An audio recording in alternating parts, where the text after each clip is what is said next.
Bizning bugungi sayohat Beshbalta bistasi bo'yicha. Haligi Beshbalta bistasin Admiral Testo bistasi deb ataylar. Aның tarixi Iroqlarga keta, Qozon xonligi shirinda barliqqa kelgan Tatar avuli Beshbalta. So'ngroq Ivan Grozniylar basib algach yo'qqa chiqa, aның o'rnina Makariyeva degan rus avuli barliqqa kela. Ham haligi o'rinlar baribir de Beshbalta degan ismini yo'qotmaylar, ilkigi ismini yo'qotmay Beshbalta avuli ismi bilan so'ngroq Petr I zamanında barliqqa kelgan Admiral Testo bistasi de Beshbalta bistasi degan ism ola. Mana biz basib turgan o'rin ol Qozon suv yilg'asining Idilga qo'shilgan jerindarak. Ham ko'rasiz, men basib turgan o'rinda Iroqda Yugoriston ham Idil yilg'asindagi o'tirovchiqlar. Haligi o'tirovchiqlarning da tarixi qiziqli. Aytaylik, Iroqda qarasangiz Markiz o'tirovlarini ko'rarga bo'lar. Aning bir ulushi suv ostida qolgan, bir ulushi hozirgi kunda da ko'rinadi. Qumliq bo'laroq ko'rinib turadi. Hozir ani Markiz deb o'tirovlari deb atauning tarixi tag'i bir ayrim tarix. Legenda rivoyatlarga ishonganda, rivoyatlarga qaraganda Yekaterina II Qozonga kelgan vaqtda Markiz Pavlovich degan kishiga shul o'tirovlarni bo'lak etgan emishdir. Ham shul o'tirovlar endi shul Markizning ismi bilan Markiz o'tirovlari degan ism ola. Shul tiralardan yiroq tugul Ustye degan yerda bor. Anda belgili bo'lgancha Jaykinlarida suvlar ketkash, tovarlarni tashir Ustyega qadar tashib, shundan sotmalarga tiyab jibergan pristan o'rnashgan bo'la. Ol Ustye degan yer hali Kuybyshev suv saqlag'ichi tuzilganchaga qadar ishlagan, o'zining ishini davom etgan. Sovet zamanida da ham burungi 19-asrlarda da haligi Ustye degan pristanga tashib, ayberlarni, tovarlarni tashib, shunda o'tganlar. Belgili bo'lgancha suv hali suv saqlag'ichlar tuzilgancha yoz vaqtlarida suvlar ortib, suv tashigan vaqtlarda ko'p yerlarni suv bosgan bo'lgan. Buni hozirgi ko'ringancha suv saqlag'ichdagi shekilli suvlar ko'p yerlarga yetib, ol Admiral Testo bistasining to'lisincha deyarli o'tirovchiq shekilli bir o'rnidagina qola turgan bo'lgan. Beshbaltaning tarixi aytganimcha Petr I zamanidan beknab o'zgarib ketdi. Ilk anda shu Makaryev degan kichikroq avul bo'lib, qolgan yerlarda jil sululiklari bo'lib, endi qolgan avuldagicha yashagan zamonlar bo'lar. Ammo Petr I zamanida zo'r manufaktura Admiral Testoni tuzgan, bunda turmush butunlay o'zgardi. Ayrim yangi bista deb atalgan Admiral Testo bistasi yashab ketdi. Ani hali 18-asrda bek uzoq vaqtlar Novoy Sloboda deb atab yurganlar. Yangi bista deb aytamiz endi. Ham anda Admiral Testoda ishlovchilarning yurtlari tuzilgan, shunda yashaganlar. Ayrim bir zo'r предприятие Petr I zamanlarından alıp 18-asr, 19-asrning 30-yillarına kadar өз эшчәнлеген дәвам иткән. Инде соңгырак корабларны тимердән төзи башлагач,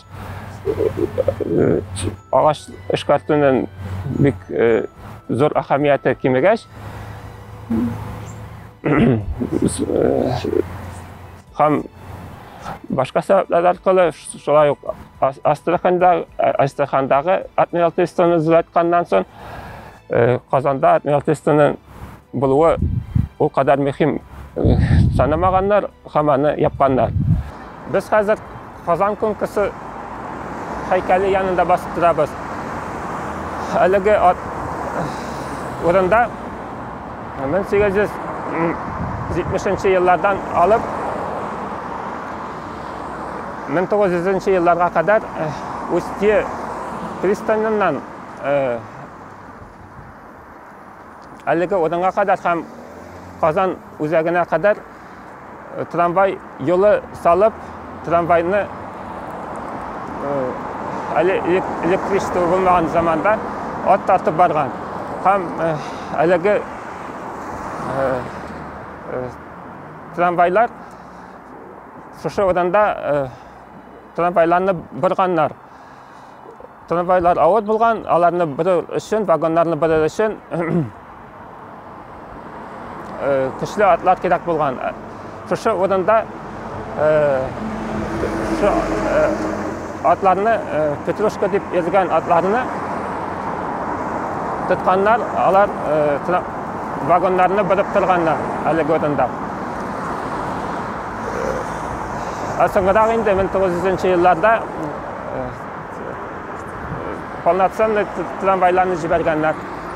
Ат белән тартмый торган. Хәзерге көндә тагы да сулгарак барсак, ераккарак барсак, урам буйлап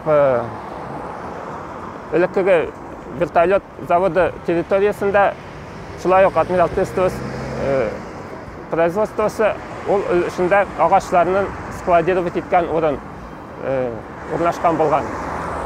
Хөрмәтле милләттәшләр, без хәзер 3нче урында лашманнарга куелган һәйкәл янында басып торабыз. Ул шулай ук Адмиралтейство бистәсенең үзәгендә диярлек куелган һәм аның куел булуы бик яхшы, күпмедер дәрәҗәдә безгә киләчәк буыннарга да тарихны күрсәтеп тора ул безнең өчен. Шулай да тарихчы буларак мин кайбер кимчелекләрне дә күрәм инде әлеге һәйкәлдә. Әйтик, мәсәлән, бик куелганда бик уйланылып бетелмәгән шикелле миңа калса. Беренчедән, лашманнар, алар лашманчыларга куелган һәйкәл минемчә нәкъ булай булырга тиеш түгел. Әлеге һәйкәлдә без күбрәк үзләр үй салучы плотникларны күргән шикелле, мәсәлән, миңа. Беренчедән, лашманнар алар күбесенчә урманда урман кескәннәр. Булар инде такта яручы буларак аларны мин күз алдыма бик китерә алмыйм. Такта яру эшләрен, агачларны обтесывать итү, балта тотып обтесывать итүләр, алар барысы да Адмиралтействодагы мастеровойлар белән, куллары белән эшләнелгән. Мастеровойлар алар солдат шикелле, чынлыкта. Аларның даже Адмиралтействода эшләүчеләрнең яшел төстәге мундирлары булган һәр кайсының.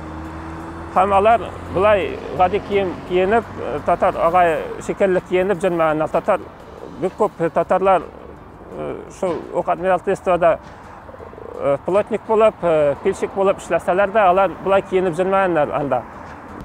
Монда такта яручыларны без күрәбез. Ул такта яручыларда Адмиралтействода эшләүче кешеләр булган. Лашманнар pişqi tutup, orman kesip yürmeyenler bari tek tüp kuralları baltağına bulgan. Amına Admiraltistvo'da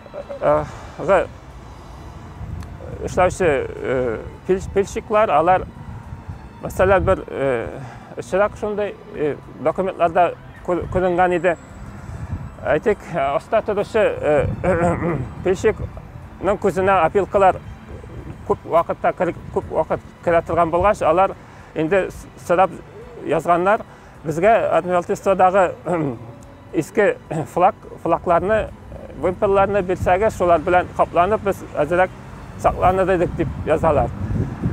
Bularga bilmegenler o flaklarını mına sizge çıpta, yani munçalardan yasalgan çıpta şunun bilen kaplanıp azırak saklana alasız dep çıptağına bilgenler. Hürmetli milletdaşlar, bizning sayohatimiz bugunga tamam. Ahırdan bir iki söz bilen aytıp ketem endi. Bu lashmanchilarning ishine şenligine koyulgan heykel ol bilgili bek mühim. Çünkü bu orman kesүү işlerin alar neçe asırlar davamında alıp barganlar hem alar kesken ormanlar Peterburg'a da uzatılıp, andagı karaplarını tutuga da kullanılganlar. Hem soňa göre lashmanlarının işçiligini yaktırtuu ali kileşekte de devam etilir dep ümitlenebez. Kilesi işleşlere kadar.